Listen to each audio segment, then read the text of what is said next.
Welcome to the Salmon Runs YouTube. Enjoy the video. Hello, adventurers!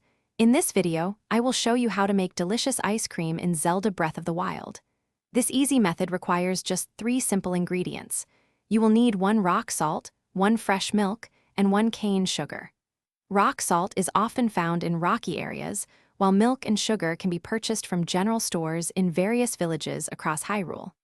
Gathering these items is your first step to a delightful dessert. Once you have your ingredients, head to any cooking pot you find in Hyrule.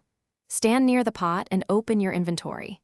Carefully select 1 rock salt, 1 fresh milk, and 1 cane sugar. Choose the hold option for each to combine them in your hands. Then, simply drop these 3 items into the cooking pot. A short, satisfying animation will confirm your cooking is underway. After the cooking animation finishes, you will find a brand new item in your inventory. Ice cream. This delightful dessert is not just tasty, it also serves a practical purpose.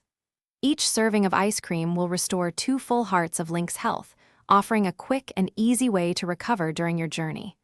It's a simple, yet effective, dish to keep you going. This ice cream recipe is truly one of the easiest and most accessible desserts you can make in the game. A helpful tip is to always carry a few sets of these ingredients, so you can whip up a batch whenever you find a cooking pot. Cooking multiple portions at once is also a great time saver. Enjoy your delicious, homemade ice cream as a sweet reward on your epic journey across Hyrule. Thanks for watching. Consider subscribing if we helped you.